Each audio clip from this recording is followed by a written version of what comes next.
Leta hapa nyumbani. Sawa sawa. Alafu ama uache hata nitakutumia text eh.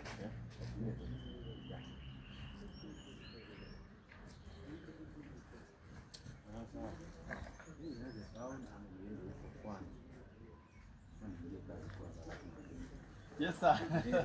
Bana, kwaje? Yeah, niko salama? Hata mimi niko poa.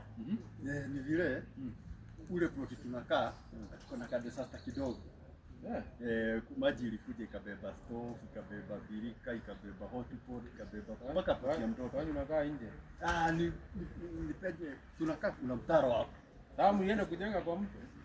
Hizo ni zile report zinaitwa riparian. Library hiyo. Kama muhame huko. Ni landlord. Okay. Sasa unakuja kuniambia usiende kuambia landlord wewe. Sasa unataka kuambia huko. Unajua siwezi kama sina kitu.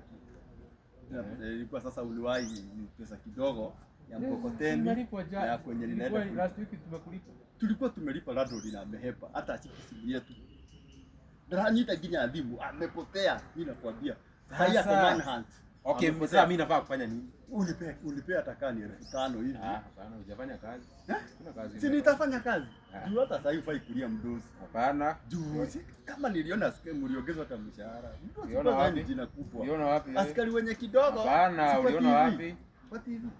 Ukaona jina yangu hapo kwa TV? Sio ni askari boss. Mimi nilitaja hapo kwa TV. Sasa kama askari wa wapi? Wewe si senior sergeant. Obvious. Walisema senior sergeant anakula over 100,000. Sasa hata unafaa walisema hivyo. Hata una mshahara ni kwa sababu nani walisema hivyo niende sababu hata mshahara niongeze. Sasa hii. Kwa nini nikuongeze? Sasa kidogo naweza nipea ni 20,000. Wewe umekuwa state officer? Si hata mimi ni soja. Soja wapi? Wewe ni soja sasa? Yeye anavaa uniform. Walisema anybody with uniform. Waliongeza paka NYS. Sasa mimi hata ukinipea hata 30,000 it will be fine. Wewe ni askari? Yes. Sasa unataka kuongezwa mshahara. Yeah, fanya hivi.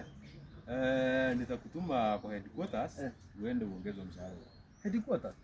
Upeleke faili yako, uende useme jina yako huko, peane service number yako huko, utafutiwe faili yako, uongezwe mshahara huko. Ndio ikuwe rahisi. Umesema ni soja ni wapi? Umesema bado unavaa. Sio ndiye mdosi wangu na umeongezwa mshahara. Sasa mbona yangu unajua unakaa sana, unajua sana kama wewe sasa ndio umekuwa inspector general sasa, hadi sasa ndio wewe unanipanga. Ni vile Swale Mudoya alisema askari wote waongezwe mshahara. Enda ufungue TV jioni uambie Swale Mudoya kuongeza. Toka hapa. Sasa unasikiza hadi porojo hapa za nini unakuja kuniambia? Sasa kama hutaki kazi uende huko. Sasa basi sinipe ya kuhama basi. Mimi mnakaa kwangu. Kama hutaki kazi enda. Toka hapa, hebu toka hapa kwanza. Sita hata sijui tunaongea nini na wewe na tayari umenikasirisha. Hata unajua hivyo. Sasa hawa watu nilikuwa wapi? Basta tulege.